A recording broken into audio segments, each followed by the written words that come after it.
Hello, I'm Bob the Duck, in the shirt that my niece bought for me before I left for Japan, with my my laundry, some of my laundry hanging up back there. None of my unmentionables though, so you don't have to worry about that. But I'm here to talk very briefly about my experiences so far with PSVR. This is my second so far with PSVR video. I thought I would do a proper little review of all the things that I've done so far. But for that, okay. Sorry, I have to look at a list online because I don't remember everything offhand. And I'm going to talk about that also. I think I might have talked about it in the first video. But here we go. Allumette. Don't do it on the demo disc because it's free anyway. But if you download the real one, and if you can avoid any tracking problems, and Allumette seems to have more tracking problems than other games for some reason. It's not really a game; it's a movie. It's if you're familiar with A Little Match Girl, it's a little match girl told in a fantasy setting. So yeah, kind of sad, but great. It's the first VR movie that I really liked. Okay, so this is all on the demo disc, by the way. Battlezone. Battlezone seems pretty fun. I would buy it, but maybe I'll wait for the price to go down because $60 seems a bit steep for something like that. I mean, I don't buy games like Call of Duty or Titanfall or anything like that, so that's not really my style. That kind of multiplayer online games aren't my style, but I would buy it for the campaign if it was like $40. Drive Club. It's okay until the car started wigging out, and I thought it might have been like a tracking issue, except that everything else was fine. I was like, I could stare at the outside world and it was okay. It was just the inside of the car that was bugging out, and I don't know why. So that kind of soured my experience with Drive Club. Eve Valkyrie didn't seem to be much. Conversely, the Call of Duty Infinite Warfare VR experience seemed to be what Eve Valkyrie was supposed to be, and I liked that a whole lot better than the demo that I tried for Eve Valkyrie. I haven't played the full game. I'm sure the full game is probably better. In fact, it's probably more like the Call of Duty thing, except that probably even better because this is that was the game for VR. Like, what's that? Flying games, space flight games. And there's Nog. I don't remember. Oh yeah, Nog was was a weird puzzle game. I haven't figured it out yet, and so I probably wouldn't be buying that. Harmonix Music VR I actually kind of want to buy, mostly because it's the only way currently to have anything close to Tilt Brush from Vive, because it's got a painting kind of thing that's all done to that reacts to music. Whatever music you want it to. In the demo, it was the music that they had, but I could do any music I wanted to. Headmaster. It was fun. Not really my style. I'm not really into association football. But yeah, so. Here they lie. I played the demo first, but obviously you've seen my videos. I've got the full thing on there, all 3 hours. And so I will talk about that in a minute on its own for the full games that I've played, which are there aren't that many full games that I played. Job Simulator demo. Seems like it's pretty fun, except that it's really short demo. Like every time I just kind of get into it, it stops. And so yeah, do I want the whole thing? Kind of, but it kind of makes me angry that it's so short. It reminds me of what's that game? That the demo for Heavenly Sword. It's like you play for a couple minutes and then it's over with. And like what is that about? So the full game is probably a lot better. I know it's a lot better. I've seen it. I know the kind of sense of humor it has. I know all that stuff. And it's best to not play it the way that it suggests in the VR demo thing, because like you have to have your head in the center of the screen, but that means you can't reach down. In Job Simulator, not a whole lot's going to be above your head, so you want your head closer to the top of the camera, so you can get further down. So yeah, that's something that's annoying, that they tell you to put your head in the middle, and that's really horrible advice. PlayStation VR Worlds, I actually bought that, so I'll get to that later in the... That's still kind of demos, but I'll get to that later in its own thing. Kitchen! Kitchen was fun, I guess. Not as mind-blowing as it is a lot of people have said it was, but it was pretty cool. I thought they kind of cheated the way that they hid the girl from you, and that when she's coming down on top of you, that was a cheat, because like I looked everywhere and she wasn't there, but then all of a sudden she was stuck to me. I'm like, that's lame. But it's a horror game. Horror is not very effective if you can cheat, and which is kind of what I was trying to do. I was trying to like see where the thing was, but the girl. So yeah. Res Infinite was really fun. I love that kind of trippy stuff in VR. Speaking of trippy, Thumper. Thumper is so crazy. That's gotta be like what being at a rave on ecstasy is like, I'm guessing. Mixed with a little bit of psychotropic, like stuff too, like a little bit of ecstasy, a little bit of LSD, ELSD. I don't know, something like that. I have no experience with illicit drugs, so I'm just guessing completely. Like none at all. I barely have any experience with alcohol. Well, I did for a year. For a year, I'd go out and drink and get drunk even, but I stopped that. Tumble VR. It's the one that everyone says looks boring, and it's actually really fun. Provided you don't have any issues with your tracking. I figured out for the most part what causes the tracking issues. This, for one thing, this is a silkscreen shirt, and so it reflects, and so it's not good to wear. So it's good to wear more matte clothing. And I have a towel on my door, because my door has a window on it, and I close my closet doors so that you can't see inside, because it's kind of weird that way. And that's it. Yeah, and that seems to fix most of the problems. And I turn off the light too. So that's that. Until Dawn: Rush of Blood. Again, I've only played the demo for this, so it was kind of cool. I didn't like the way that your arms were permanently out like this, and they want you to keep your arms like that in real life. I'm like, no, because that's really annoying and impossible to hold that way. I hold my arms like this because it's comfortable. The bunny stance is what I call it. And I would love to do it. If it was real life, I would be in bunny stance too. I'd be holding my guns like this, like shielding my nipples. Wayward Sky. It was okay. I guess I'm not really into the puzzle games, except for Tumble, because of the kind of puzzle it is. And then Within was not actually... What is Within? I don't even know. So that brings us to the end of the demo disc. The next thing was VR World, which I bought. There's Into the Deep. I only did the shark one because that's the only one that I was interested in. And I did not get scared by the shark, but I did get scared by the cage coming in. Looked like it was going to hit my crotch. And I'm like, ah! Of course, it's not actually there. And, yeah. So that's fun. I also did the Street Luge one, which is boring as hell. Yeah, the Street Luge is the worst.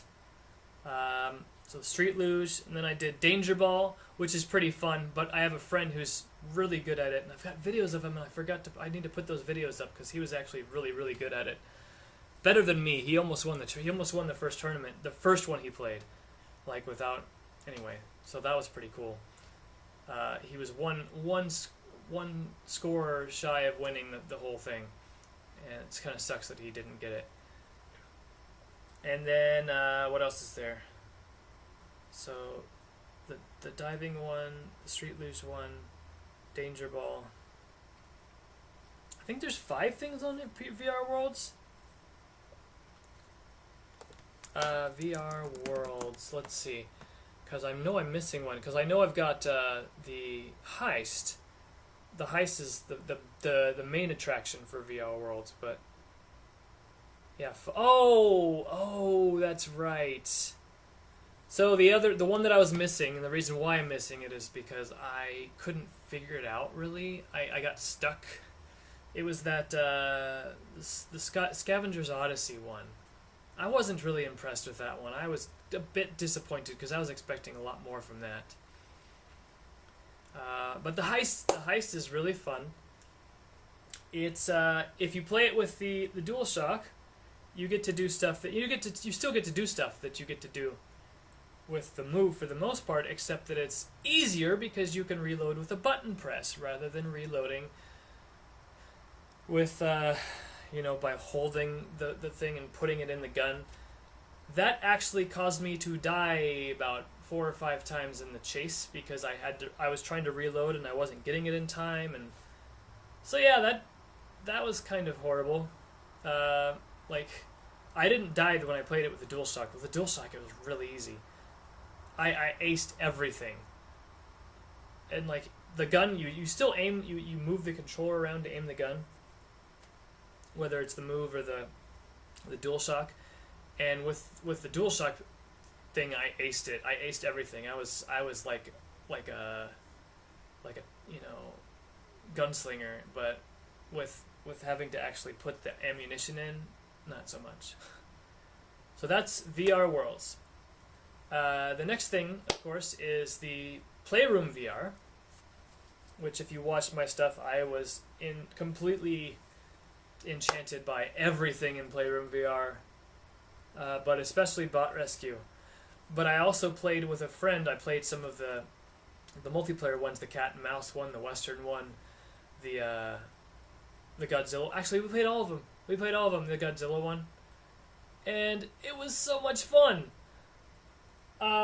I found my new party game, and I will be I will be having a lot of fun with that one. And I want to get when I go back home to California, I want to get my mom, my 83-year-old mom, and my niece on this, and like have a lot of fun with it. I need to get an extra controller so we can play 3 players.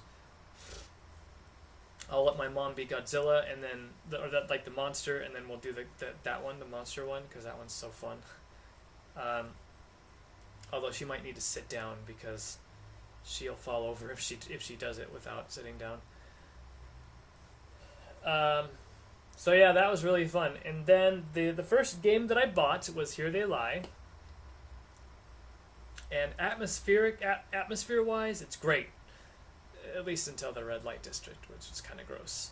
I mean, not all of the red light district, just when you get inside the brothel. Ugh. It's so disgusting.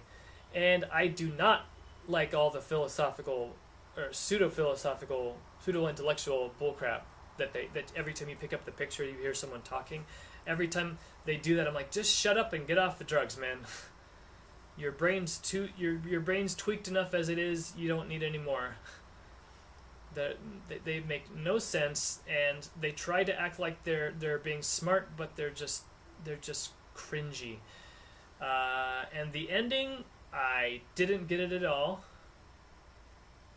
I have some vague ideas, like vague kind of hypotheses about what's going on.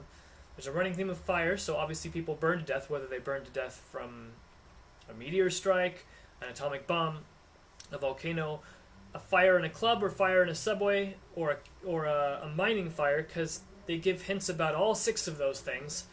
I think the club fire is actually a really good idea, but they also talk about a cave, like from the cave, people trying to get out of the cave, unless the cave was the name of the club. I think it could have been the subway fire too. Like the cave could be the subway tunnel, and there was a fire on the subway. Like, so here's my little kind of thing for that. If it's the subway, I think this woman is dreaming up this whole thing. This whole thing is this woman's dreams. And her boyfriend slash husband, whatever, basically like ditches her and is going to go off and party. And he goes off to this place, and that's what the whole downtown area is the places he goes to party. He gets strung out and like probably has a lot of casual sex and like that kind of thing, And but he's getting on this, like he sees his girlfriend or former girlfriend and kind of wants to get back together, but he kind of wants to go back off and do his thing. And so he gets on the train, and there's an accident on the train, and the train, everyone burns to death. And I think she's dreaming about this, and she's trying to kind of put it right and like give a place for his kind of spirit or whatever to go. That's kind of my little theory, since no one seems to have come up with any theories about it. I've been looking every day. I look for here they lie theories, here they lie analysis, and I don't find anything. Why is no one doing anything about this game? Because it's VR and they don't care about the story, I guess. But I do. I always care about the story. Speaking of which, I bought my second game, which is Batman Arkham VR. And it's pretty fun. But the ending makes about as little sense as the ending of Here They Lie. Sorry for the spoilers, but did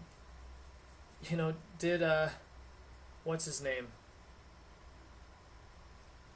Not Tim Drake. Well, yeah, did Tim Drake die? Did Nightwing die? Nightwing's dead in the game, right? And then Tim Drake gets his head bitten by Killer Croc. Did they die? I don't know. I have no idea. Was the whole thing? I mean, obviously Batman was hallucinating, but did he hallucinate and then kill Robin and Nightwing? Maybe. I don't know. So yeah, there's nothing conclusive at the end of it. It's just you're in the insane asylum, probably on Joker's drugs and on Joker's infected blood. I know that he's got infected blood, but is it actually even Batman? Maybe he's not Batman. I don't know. And yeah, so then the third game that I bought was Windlands. And far from being boring, it was a little bit too much going on for that one. I don't get motion sickness, but I got a headache from playing this game because there's so much, like, you're swinging and you're going really fast and you're jumping really high, and I have a thing about heights. And like I said, if I'm sitting down or if I'm got my feet planted on the ground, I don't normally feel bad about it. But if my face is rushing into something and I'm about to hit something and something's about to hit me in the face, then there's a problem. Because then I feel actual danger. Like if I was in an airplane that was flying normally, I'm not going to feel any fear at all. But if the airplane starts going down, I'm going to feel a lot of fear. You know what I'm saying? And so that's kind of what was going on here. I was feeling a lot of fear from feeling like I was going to hit my face into things or like, fall into something, and like. And I am very thankful that Here They Lie did not, like, there was points where you're falling, but you're falling really slowly, and so it doesn't really feel like you're falling, and I'm very glad about that, because I realize how bad it is to actually have you falling for real, like at a normal speed in a game, because that's exactly what Windlands does, and it does not feel good. So I'm not entirely sure I'm going to finish Windlands because it hurts my neck firstly, and it's a little bit too much adrenaline where I feel like my heart's kind of hurting afterwards because I'm feel like I'm gonna fall into something. Here They Lie had some jump scares in it, but Windlands is just constantly. You're falling, you're flying, you're falling, you're falling, and I don't know if I can take it. So that might have been a really big waste of $25 because I'm not sure I'm going to be able to finish it. But I'm going to try. I'm going to give it the old college try, even though I'm way too old to be in college. Anyway, So that's it. I will probably be buying Robinson, provided. I mean, it's gonna be full price though, isn't it? I know it is, and it's gonna be full price, and it's gonna be about 3 hours. So it's like for the same amount of time, I'm paying 3 times what I paid for Here They Lie. But dinosaurs, so there's that. Hopefully Robinson has a demo. That would be nice. A demo that includes dinosaurs, because I would love to play that. So there's my rundown of every experience I've had. My friends bought that one game. What's the one game? Shoot, what is it called? That thing, the Job Simulator. So I'll get to play with them on Job Simulator. They might be buying rigs. Oh, I didn't even mention rigs. I skipped over it because I wanted to talk about something else, the next thing on the list. But rigs is okay. It's another everything. It's all about online play, and that's not really my thing. So I probably won't be buying rigs. But and there's no campaign, so to speak. And since it's all kind of based around a sport, it's not like Battlezone where there's going to be a campaign that will be fun to play, but not for $60. It's just gonna be online, and that's not really my thing, so I won't be playing that one much. Anyway, that's about it.